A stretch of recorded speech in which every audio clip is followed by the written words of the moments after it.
We're good. Okay, hey, welcome everybody. Thanks for joining us. We have a bunch of people online, and I think a number of people still popping in, both online and in person. With apologies from what I'm about to say to those online, although hopefully you have access to your own food. But for those that are joining us in the room, please help yourself. There are slices of pizza pie in the back, which is appropriate because welcome to our Slice of Piecast. It's a monthly seminar series. We meet on the first Tuesday of every month and at noon here in Hawaii, of course, at different times all around the globe. And this week, you are now with our Pacific Islands Climate Adaptation Science Center. So welcome.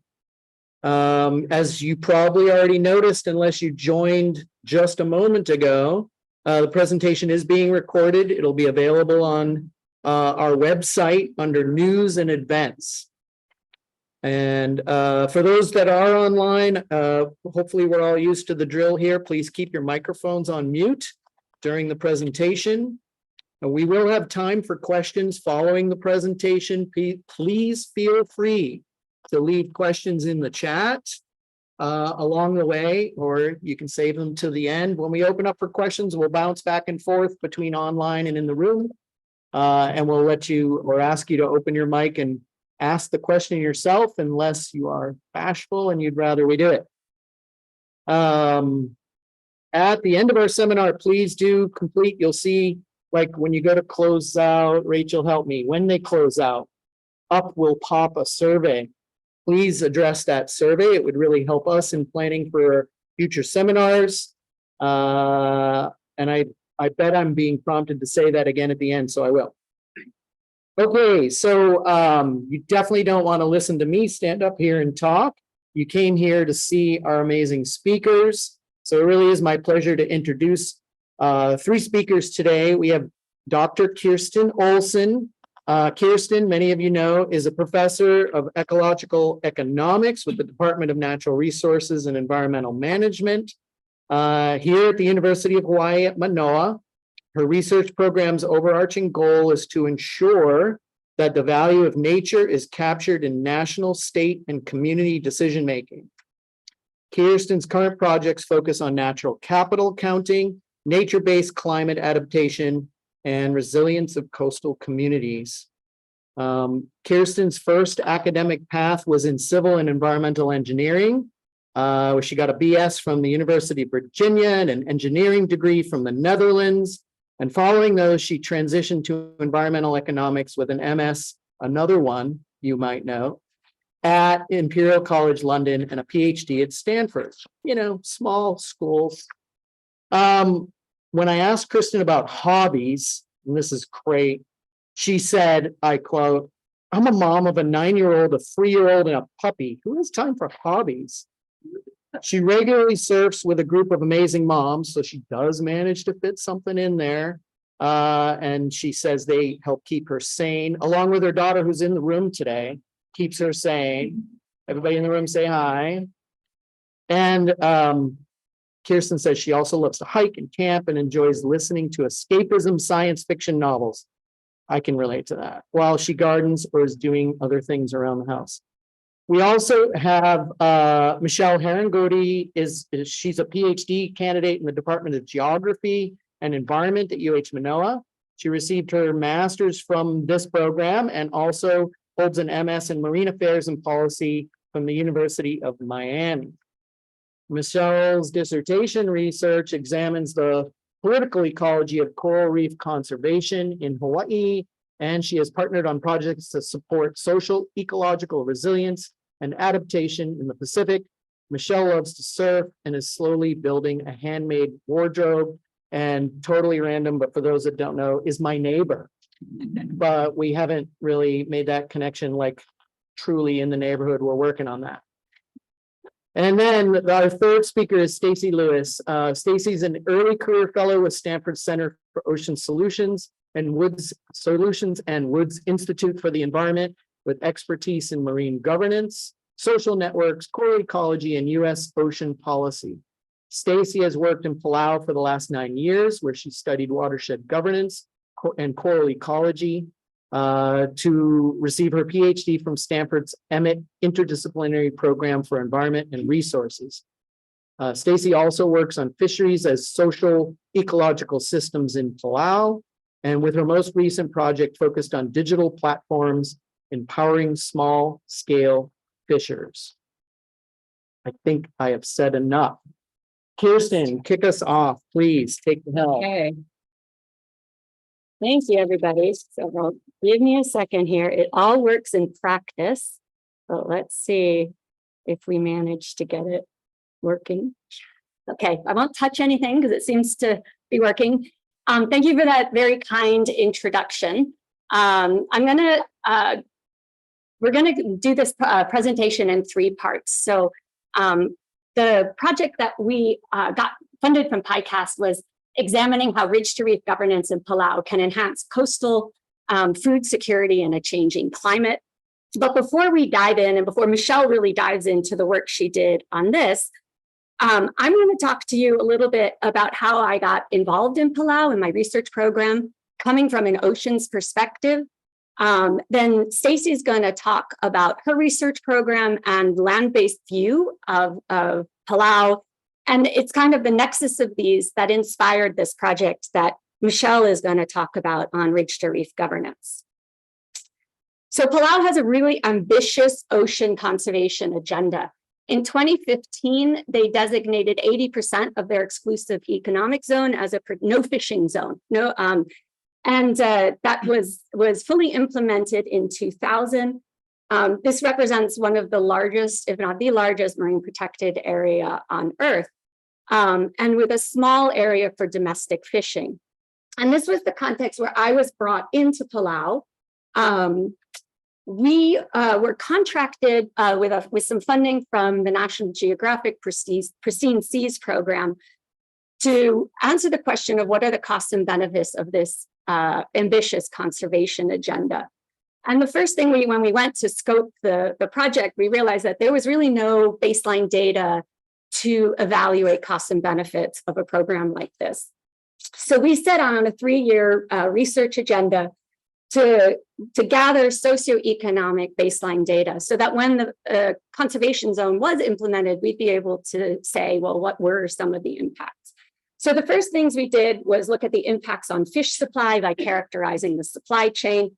And the second was to look at shifts in consumption. And here we have part of our team, and Andrea, Rachel Dax, me, and Stacy there on the right. Okay, so the first thing we did was a supply chain analysis, and we published a paper documenting the local supply chains for both offshore fish and local reef fish. And I'm going to discuss offshore fish first. So fish like tuna, mahi-mahi, swordfish, they're caught by industrial vessels in Palau's waters, but most of them are exported. They never make it to the local market. A small fraction of lower grade tuna and less valuable offshore fish are the bulk of the offshore fish supply locally. The industrial fishing fleet is important for supply, but they're likely to leave, or we hypothesized that they were likely to leave when the conservation zone was implemented, because it would no longer be financially viable for them to stay. So this presents an opportunity for locally based fishers to fill that gap, but they couldn't compete with the economies of scale of the industrial vessels. The second thing I want to point out is this is a graphic here of the total offshore fish in Palau's waters. All of it is commercial. The vast majority goes to export. So this is the high-grade tuna and other fishes that go to Japan, Taiwan, into the market. A fraction stays in country. And depending on the assumptions we made, it was about even between who ate these offshore fish, tourists or residents. So Palau is a huge tourist destination, as you could imagine. And so pre-COVID, this study, just to be clear, was pre-COVID. But we wanted to focus in on these tourists, since they're eating about as much offshore fish as locals are, and to really understand tourist fish demand. We conducted a survey of their meal preferences, finding that about a quarter of the tourist meals included fish, that's 3 meals a day, and that about half was reef and half was pelagic or offshore fish. And as I mentioned, we thought at the time that it was likely that the Palau National Marine Sanctuary could increase offshore fish supply by reducing the supply of offshore fish.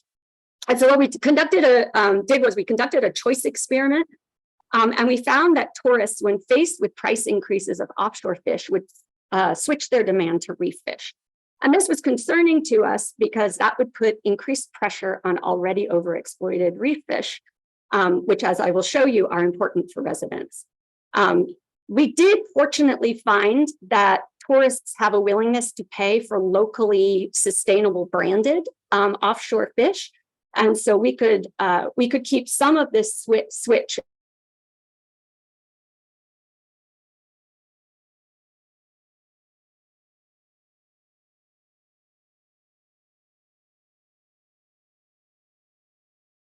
as the prices increased. The sanctuary did not fully materialize because COVID hit, and all of a sudden there were zero tourists and all the supply chains changed. But as Palau reopens and the tourism industry regains its footing, we remain concerned that the consequences for local food security could be quite severe. And that if the tourists do switch to reef fish, that the implications for the reefs could be pretty big. Okay, so just turning to reef fish now, we found that residents eat far more reef fish than tourists, not surprising, and that residents rarely buy reef fish. So that's that said, because of tourism, about half of the reef fish enters the market as opposed to the subsistence economy. So here we see in the graphic on the left, the proportion of reef fish that residents buy are gifted or caught. So as you probably can imagine, very little residents don't generally buy the reef fish. They do, but most of it is gifted or caught themselves. And then the graphic on the right is that supply chain. It's cut off a little, but the point is that the local fishers, the vast majority of fish goes straight from local fishers to resident consumption. Very little enters the commercial markets, although some does. And a lot of that ends up going to tourists. So as soon as it's kind of monetized, the fish flows to tourists. Okay. So the last thing I want to kind of point out here is that reef fish are really, really, really important for residents' protein and income. So fishers, 99% of fishers target reef fish when they go fishing. A handful of fishers do go out after kind of nearshore coastal pelagics. But reef fish is really their target fish. And secondly, looking at the diets. So this was a survey of residents that we did, asking them how often they eat these different protein sources. And as you can see, the yellow is daily. So chicken. So frozen imported chicken mainly is the most commonly eaten food, but reef fish is very close behind. And the fresh tuna and fresh offshore fish are only eaten by a handful of people infrequently. And we have a lot of information about why this is, but we don't have time to present that today. So all of this brings us kind of to this worry, as I mentioned, of how do we protect reef-based fisheries and local food security as pressures increase and our industrial supply drops. So with that, I'm going to hand it over to Stacy. I'll stand here and change the slides, but Stacy, off to you. Hi, everyone. Can you hear me? Yes. Great. Thanks so much for allowing me to take part in the presentation, although I am virtual. I appreciate it. So I just wanted to talk a little bit about the other side of our work, which is on land. And I began my work in Palau working on this dynamic of increased sediment delivery, because really to protect reef fisheries, we have to minimize local stressors. And Palau is not unique to this problem, that with land development, with road development, you have increased sediment delivery, which, as you can see on the right-hand picture, drives a lot of sedimentation, which can smother reef habitats and having huge impacts on coral reef populations. Next slide. And so when we start to ask questions, how do we actually minimize these local stressors? We come back to this concept of ridge to reef management, which is this approach to looking at the ridge to the reef, not just these as separate systems. And by having an adaptive process, this can actually limit some of these impacts. Now, the graphic on the left shows you, timely and effective management, which leads to learning and information sharing across different entities, from state to national to different users. That limits watershed development and impacts, leading to high resilient reef systems. The graphic on the right shows when you have a breakdown of that adaptive management, where there isn't learning, there isn't information sharing, you don't have buy-in, you have ineffective adaptive management, leading to extensive watershed development and impacts. And so we're really interested in what is the situation in Palau. Are they actually managing ridge to reef management? So in order to do that, we need to learn a little bit more about the governance of Palau. Next slide. So the Republic of Palau is an archipelago in the Western Pacific. What's very unique about Palau is, even though it's only about 470 kilometers square, which I use the analogy is the size of San Jose, which doesn't mean much to you in Hawaii. It's a pretty small space, but it has 16 different states. Each state has a separate executive and legislative branch, and each state developed its own unique constitutional framework. So there are no two states alike. So from a governance perspective, this is a great case study on how different type of management strategies might emerge under different constitutional arrangements. Next slide.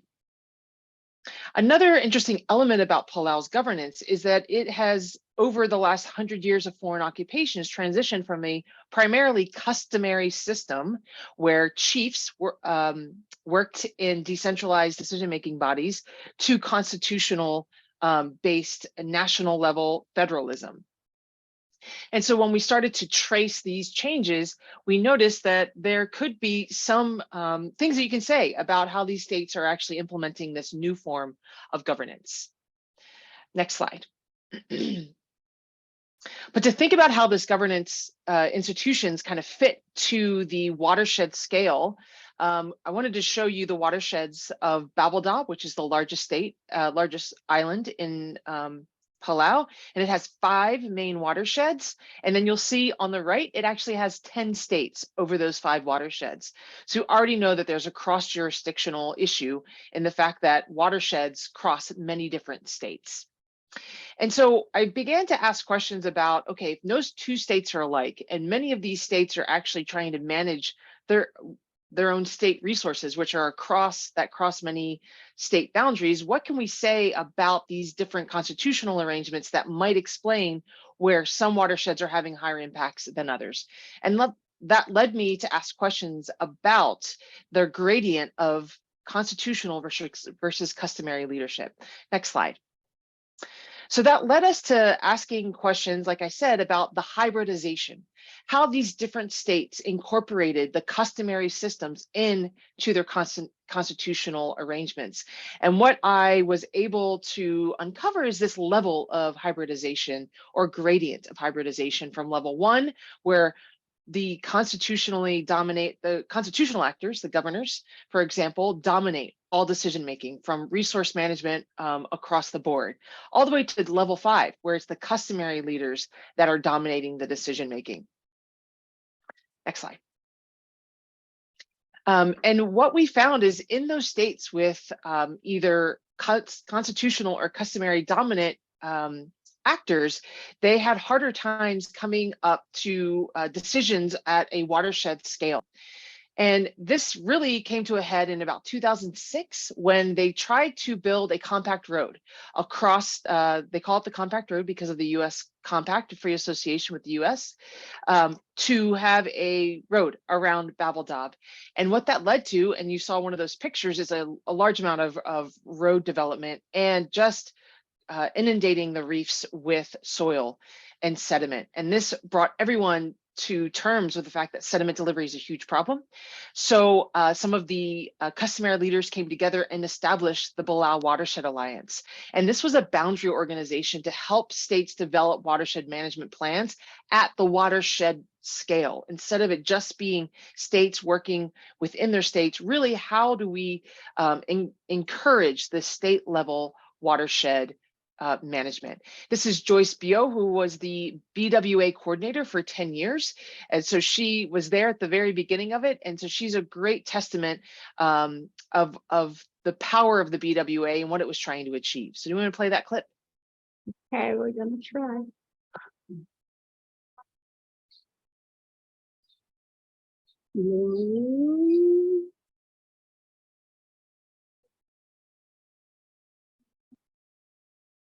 Maybe you want to say what. Yeah, so I'll just, oh, there she is. But no sound on it. That's okay. It's a shame, but I'll just say that what she was saying is that the communities or the state governments were designating sites for watershed protection around the river mouths, and they were developing roads and housing areas upland.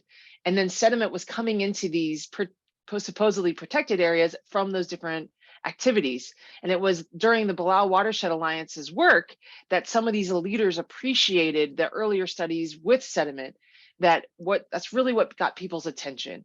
And so what she's referring to is the fact that BWA brought together all of these states so that they could learn from each other about the threats of upland development, and also how to actually do some ridge to reef management, which wasn't a very typical practice in Palau. And so the BWA was a really great example of how these states can work together for watershed management, but it still didn't answer the question, is ridge to reef management helping in Palau or happening in Palau? And so that's what led us to bring together these two pieces of our research, where we know about how we are learning more about how important these reef habitats are for livelihoods and protein in Palau, and how important ridge to reef management is, but is it actually happening so that we can protect those really important reef habitats? So I'll hand it over to Michelle to talk about this project. Great, thank you so much, Stacy. So as Stacy just mentioned, we are looking at the question of whether ridge to reef management is happening in Palau. This is the focus of our PICAST project.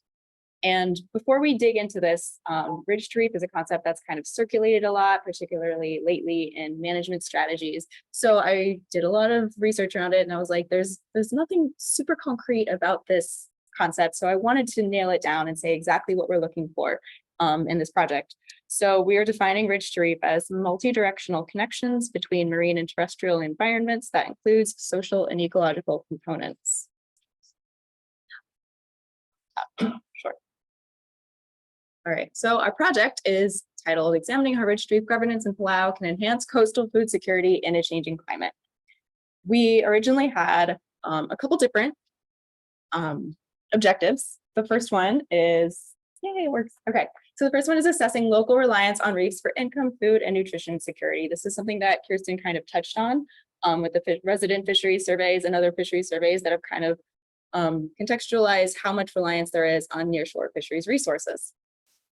Then we sought to look at land use change and land use cover through earth moving permits, and those weren't readily available coming from the Palau government. And then we also wanted to integrate that with downscaled climate data, also not really available at that scale right now. So what we chose to do is focus on some mapping. So we evaluated pressures and vulnerabilities in coastal areas using spatial and biophysical data. And then, I guess we have numbers. Great. And then for the third component, we did an analysis of ridge to reef governance institutions using a polycentric governance lens.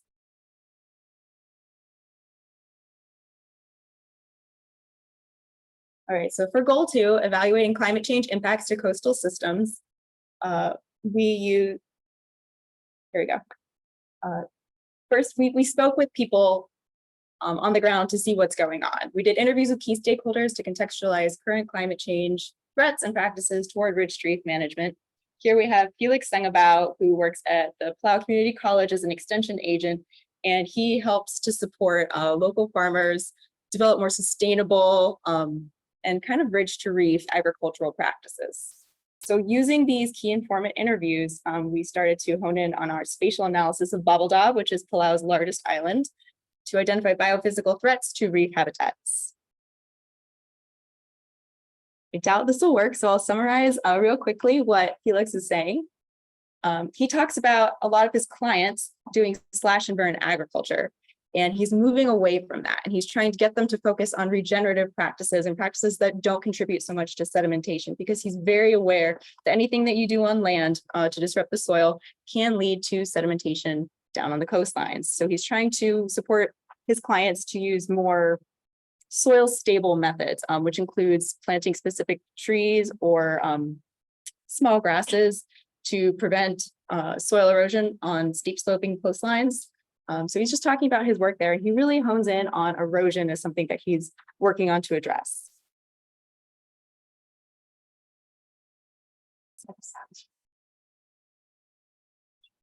There we go. Okay. So Felix mentioned sedimentation a lot, which is definitely an example of a threat to reef fisheries that came out in the 2020 PERCA report. There are significant climate change indicators that are impacting Palau and having downstream effects on reef fisheries, such as intensified or increasing tropical cyclone intensity, average rainfall, and extreme rainfall frequency, sea level rise, and tidal flooding, as well as rising ocean temperatures, as well as ocean acidification. These are all projected to increase and become more severe. And they lead to threats to nearshore fisheries through habitat destruction, through coral reef bleaching, through coastal erosion and pollution. So we're kind of focusing in on some of these with our biophysical modeling.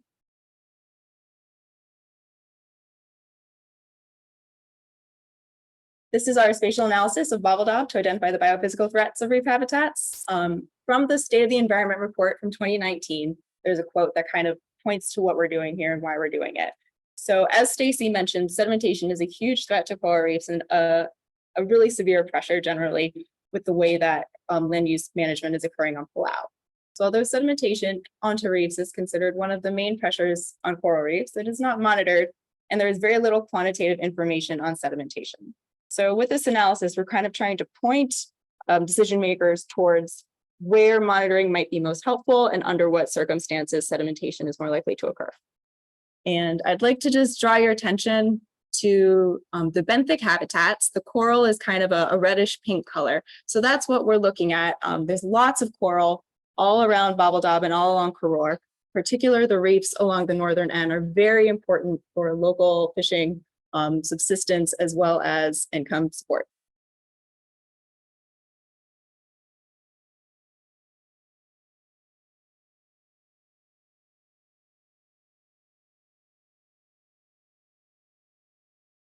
Cool, there we go. So to do this analysis, I used ArcGIS Pro. The data sources came from NOAA, USDA, US Forest Service, USGS, PAC-IOS, and Polaris.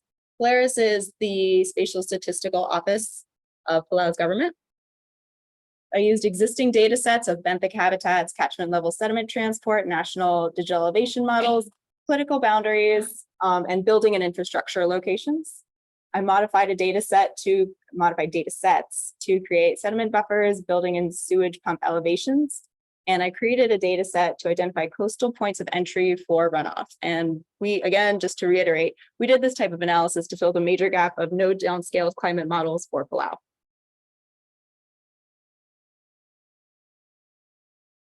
So to evaluate the pressures in vulnerable areas in coastal systems, we did a couple different mapping strategies. So the first was to combine benthic habitat and vegetation. They existed as two separate data layers, and we combined them to say what is happening on land and in the ocean. We also used a map that came from a recent USDA publication that quantified tons of sediment transport at the basin level throughout Babaldob. I focused primarily on Babaldob because there's more erodible soil, and Karor and the surrounding islands are more rock islands. There's less soil, it's much flatter, so there's less transport happening generally. I also created a flow accumulation and runoff points map. This was done with the digital elevation model and using the flow direction and flow accumulation. I then set a flow accumulation threshold and identified any points of flow accumulation that reach the coastline. So this is kind of a conservative approach to saying, where is sediment or runoff entering the coastline, and especially under increased rainfall, where is that likely to become exacerbated? So these points of coastal runoff, I then use to create a 1 kilometer buffer to see the immediate surrounding benthic area that might be impacted. And that gives us the map on the right, which is the coastal habitat sedimentation exposure map. So as you can see, the darker colors on Bobble Daub have higher sediment transport, and the red, pinkish red again, is where the coral is. So those might indicate areas of particularly vulnerable ecosystems, and highlight places that need more collaborative and rich reef type integrated management. We're still working on summarizing the magnitude of coastal exposure, and this type of mapping does not consider residence time of sediment. Once it reaches the coast, we recognize that's also an important component of this modeling, but we have not included that, and it can be done in future work very easily though. And we are basically laying out the geospatial layers that we've identified. This is the simple analysis.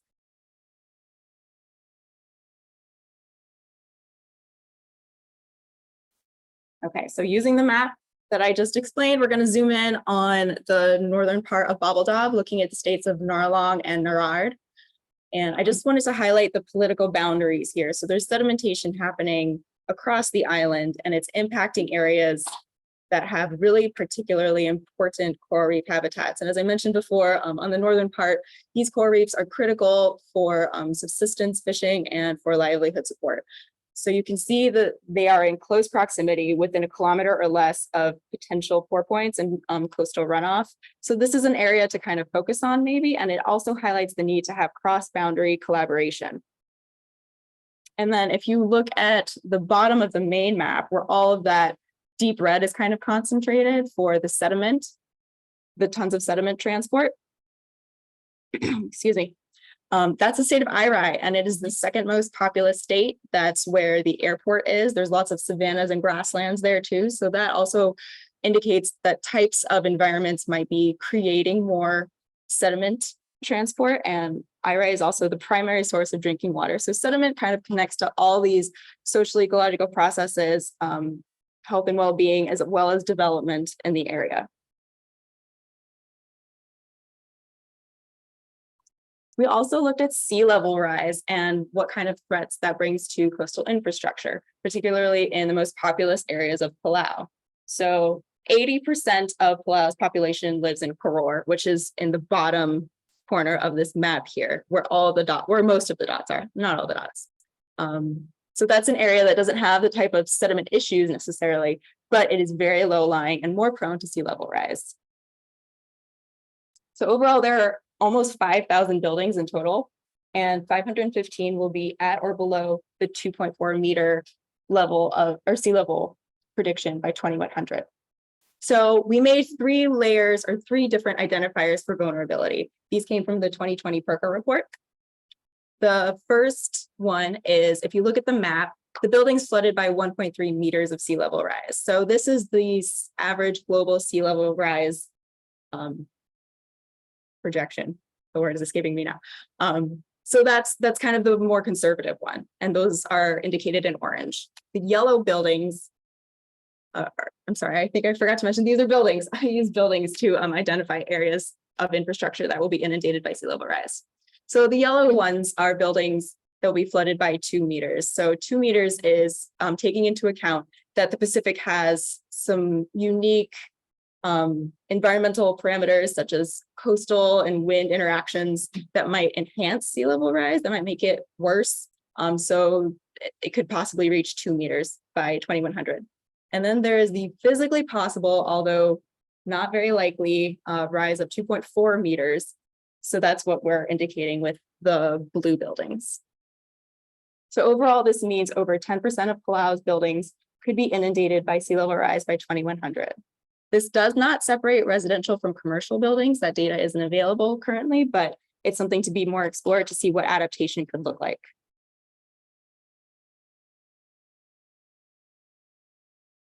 And then just zooming in here on Koror, you can see the concentration of buildings and how it's really impacting the most urban centers.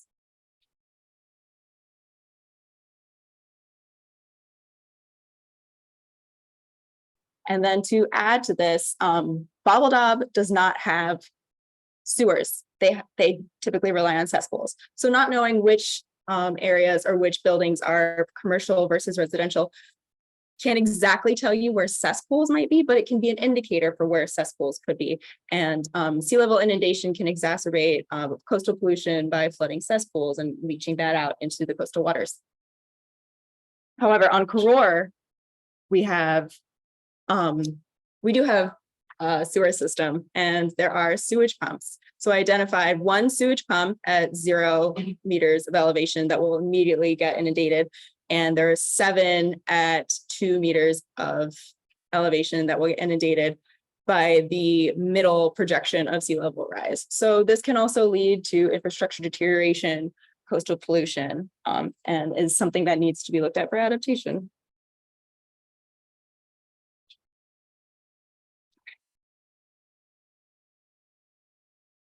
Okay.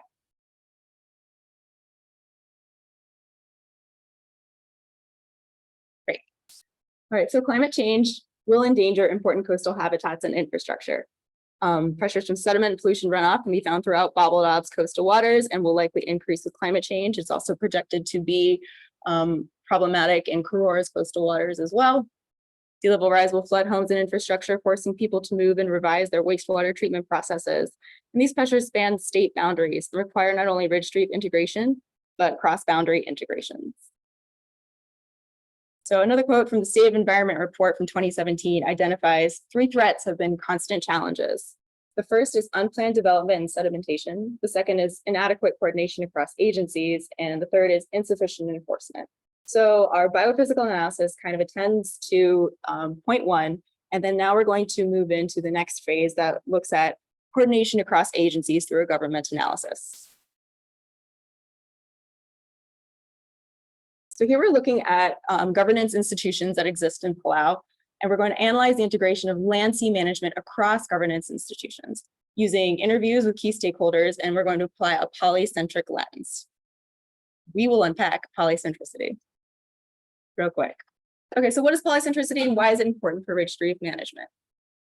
Polycentricity informs governance arrangements, right? Polycentric government. So when we think of government, we often think of a top-down approach. We all are familiar with like national, state, local level arrangements, and they seem to be somewhat fixed and kind of structured that way. We're also probably familiar with the layer cake federalism, where there are separate jurisdictions and authorities for national, state, and local organizations. And then that kind of changed. It became more of a marble cake federalism, and things are more intertwined and overlapping and not as clear boundaries. Polycentric governance is more like the layer cake. It is having overlapping centers of decision making and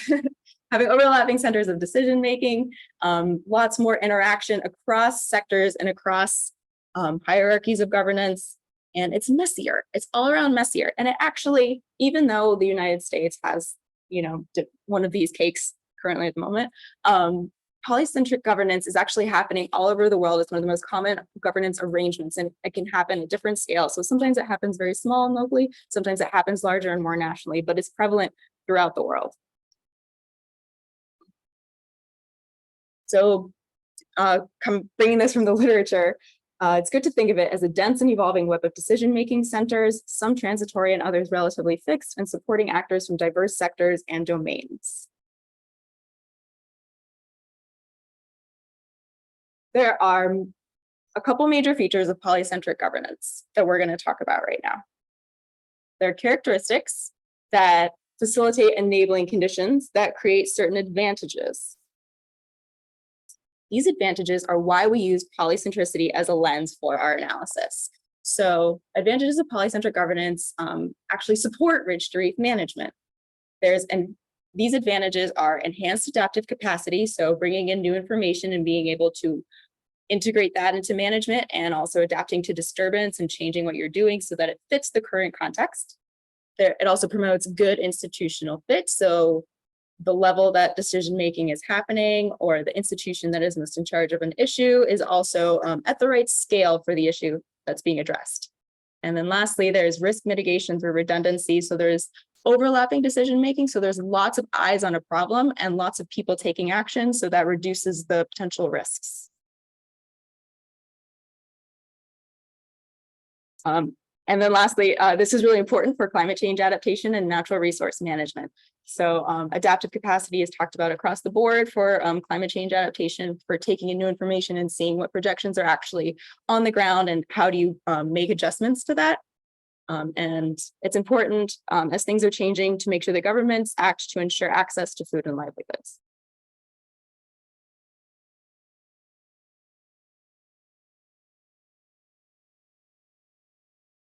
Okay, here we go. There are two characteristics that must exist in order for advantages to come to fruition. So these two characteristics of polycentric governance are overlapping decision-making centers with some autonomy. They don't need to be exclusively autonomous in the area of their jurisdiction, but they need some level of autonomy so it doesn't build a hierarchy of decision-making. And then they need to interact. They can't all be making these decisions across the board without considering each other and considering how their decisions impact the stakeholders and constituents and actors. So they need to be interacting. Once these two characteristics are in place, then they can support robust rich reef management through the existence of enabling conditions. So enabling conditions typically exist in polycentric governance, but they're not always there. When they are there, they absolutely facilitate the creation of these advantages that are important for natural resource management and climate change adaptation. So these enabling conditions are institutional diversity, multi-level decision-making, spatial alignment of problems and institutions, rules and norms, and then mechanisms for learning, accountability, and the bottom one that's just outside says conflict resolution.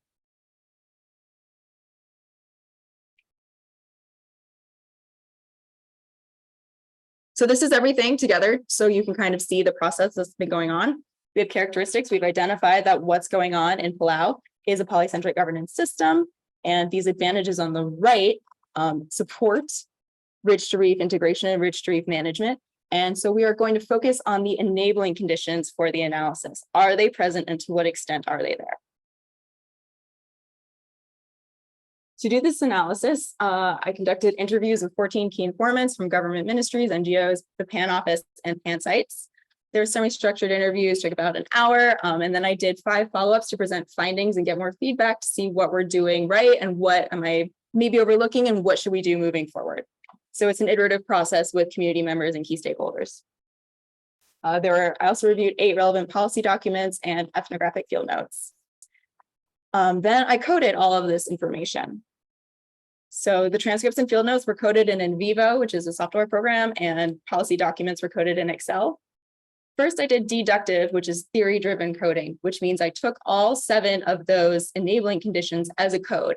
And I said, okay, does this exist in this document? And if it did, I would highlight it. And then it became part of my, my data set that I was refining.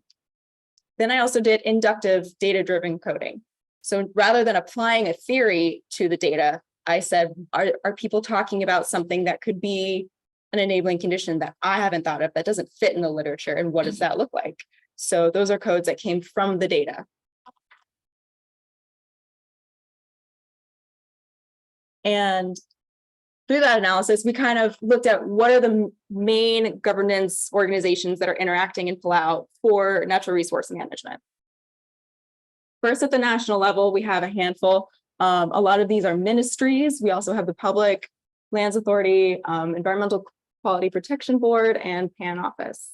At the state level, most of the things you would expect at the state level, including state community groups and customary leaders, and PAN sites operate at the state level. It's a national program that supports state conservation and resource management. So the office itself is national, and then all the sites operate at the state level. States have sovereignty over all of their resources, so that's why states are tasked with managing their own PAN sites.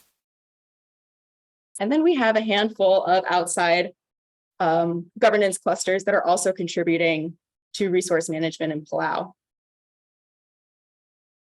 We chose to look at PAN because PAN is a key player in this polycentric governance arrangement, and they also have connections to the science partners, to the local and international NGOs, to the regional government support, and to international aid. So they are kind of facilitating Ridge to Reef governance through these connections and through these relationships. Quick background on PAN. These are some key points at the national level, some key points at the state level. PAN coordinator is sometimes an individual role, sometimes it's shared amongst people. And they work tightly with any state conservation programs if they are in existence. And specific NGOs and aid and science partners are PICRIC, the Nature Conservancy, Cloud Conservation Society, and Jeff. It's also important to note that PAN has 39 total protected areas, 29 are marine, 10 are terrestrial. So they have the kind of organizational structure to say we can integrate Ridge to Reef. We're working in both of these spaces. And it's a program that's helping states manage both land and sea resources. So it is going to help answer our question of whether Ridge to Reef is happening. PAN is the program that is facilitating all this. And so we did a deep dive in PAN to see what's going on.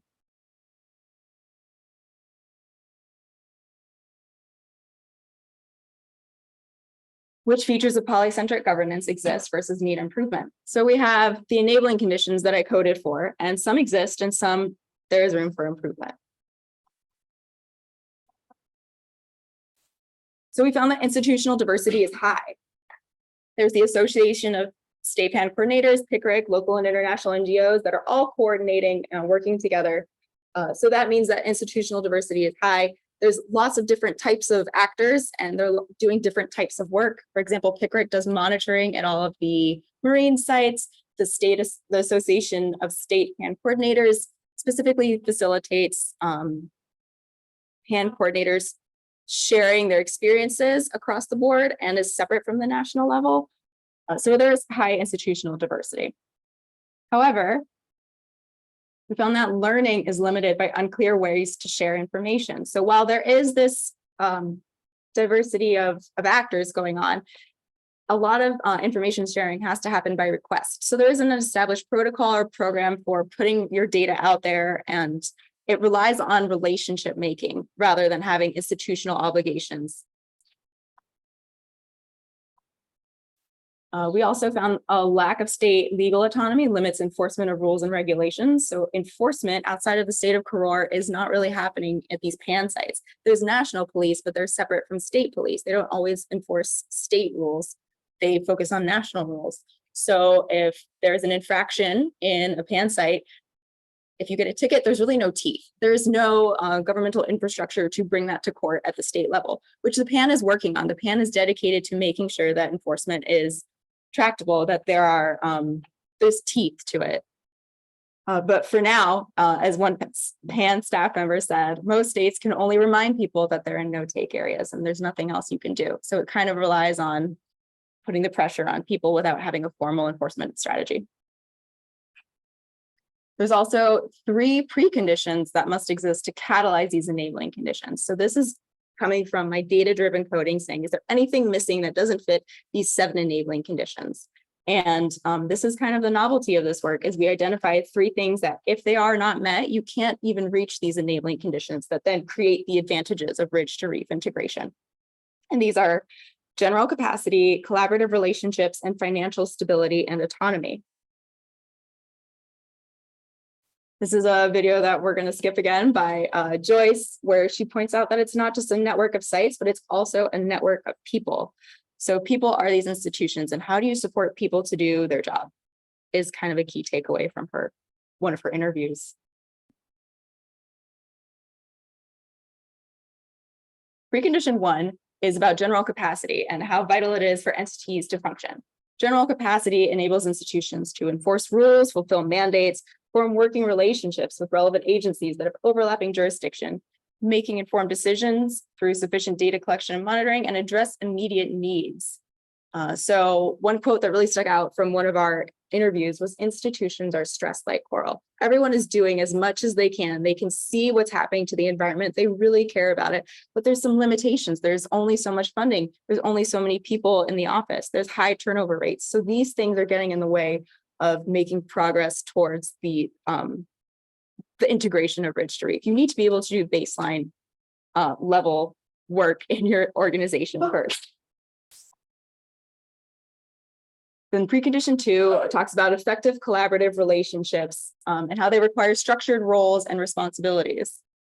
There needs to be clear rules and roles to structure interactions. An example from one of my interviews was about the PPUC, which is the Palau Public Utilities Company, and PAN, and how PPUC will cut trees in any of their that surround any of their infrastructure if it's in a PAN site, but they don't necessarily talk to the PAN site before they come. They don't say what trees they're cutting. They don't coordinate what their mutual goals are. So there's no also mechanism for that to happen. There's no governmental infrastructure to kind of guide those communications and guide those interactions.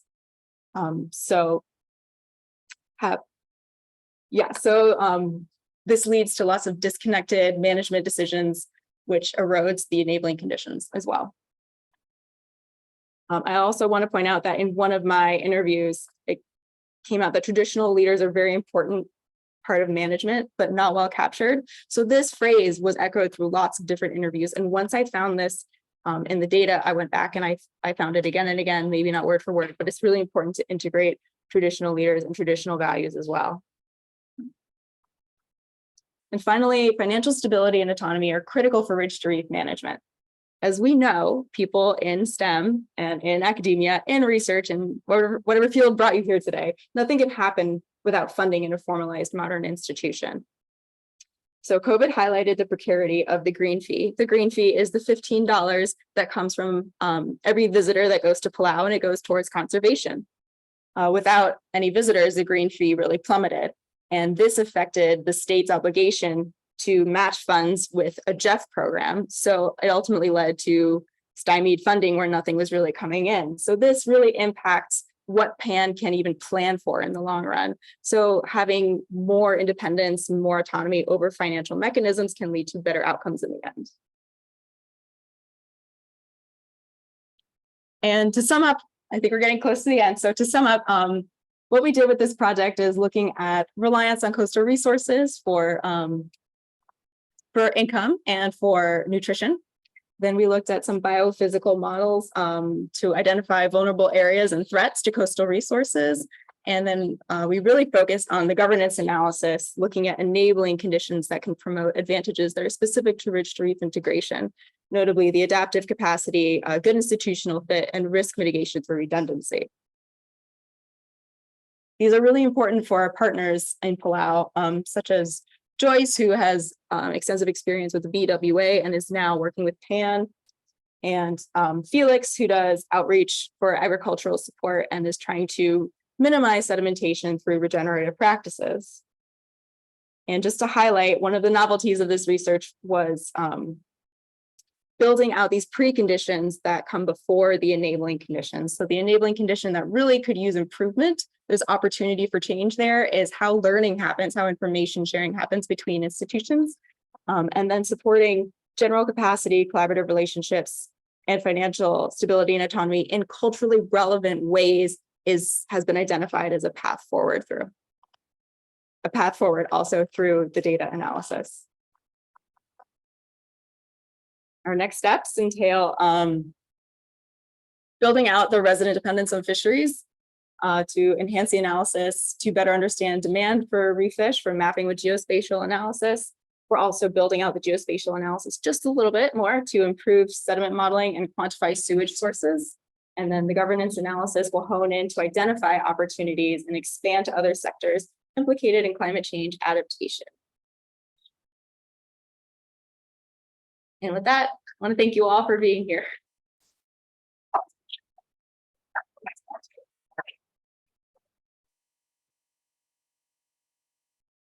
Okay, well, thank you very much. We have time for a couple of questions. I'm going to maybe go online first, and then I'll look to the room here. And I know If Lillian is still with us, she had yeah, there you are. You had a question. If you'd like to unmute and ask it yourself.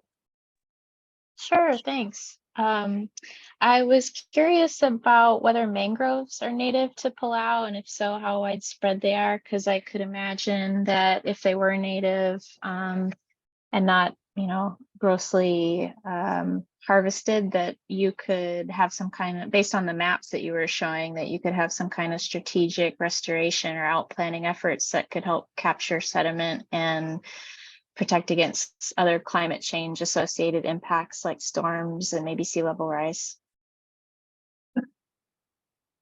Yeah, I'll throw this one to Stacy if you want to. Sure. Thanks for your question. Yeah, mangroves are a pretty important habitat for the reasons that you mentioned: coastal protection, kind of filtering out some of the sediment. And if you see the map again, you'll notice there's kind of different habitats on each side of Bab el Dab. But there is a tension in Palau with regards to letting mangroves grow versus cutting them back to have access to coastal areas for making it living shorelines. So there are efforts to make sure that mangroves continue to function in that way, yet not overtake really critical ports and river access points. And those important points are where we see a large amount of sedimentation. Okay, so I guess I had just said strategic, but it sounds like the areas where there's the most sedimentation are the places where they would least want mangroves to be placed. Too bad. Yeah, and unfortunately it's not going to solve all the problems, because there's the largest estuary in Micronesia is near Madu Bay, which is on the west coast of Bab el Dab, and it's lined with mangroves, but it continues to flush out sediment into the nearshore reef, and it really excuse me, depends a lot on previous rainfall as well as land development during the drought periods. So when we see huge drought, long periods of drought, and then a huge rainstorm that coincides with recent development, there's just a ton of sediment that even the mangroves can't stop getting out to the reefs.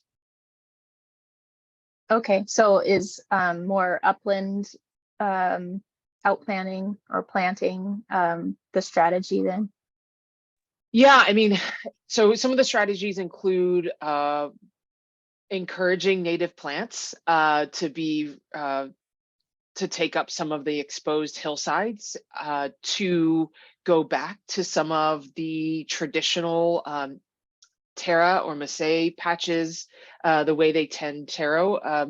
A lot of traditional practices were lost when more migrant workers came in to work the Maasai, and so there's some efforts to reintegrate traditional practices that were used to minimize sedimentation, and so we see that in the Maasai. We see that in the kind of the higher elevations where there are kind of the dry taro patches.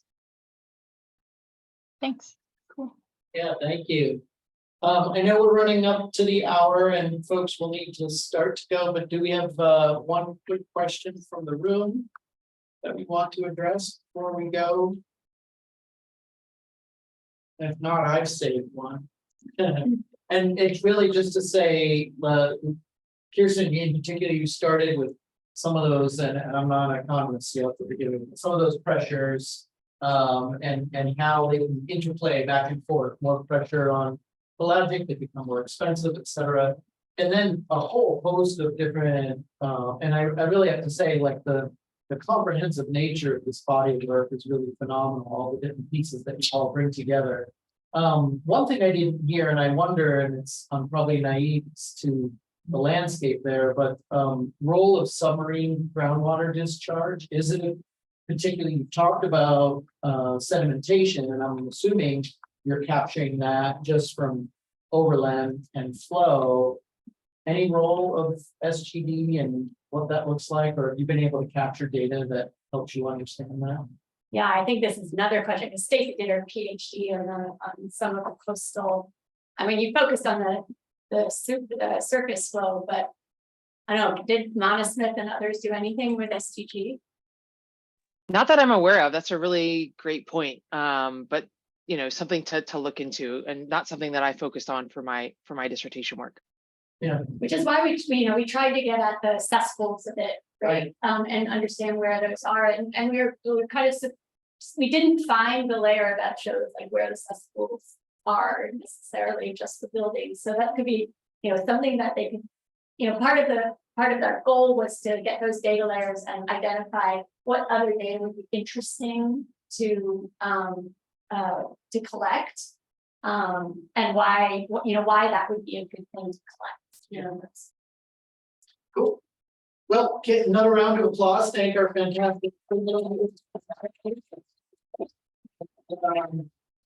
Thank you, everybody, for coming. Thank you for folks who came in person. There's more pizza. If you're still hungry, you can grab a slice on your way out. Please do join us first Tuesday in December, which is December 6th. And title and talk pending. We're gonna get back to you very soon over email and things, so that you know what that's looking like. And please do address the survey if you're clocking out of our online viewing platform here off of Zoom. And thank you, everyone. Enjoy the rest of your day. thanks, guys.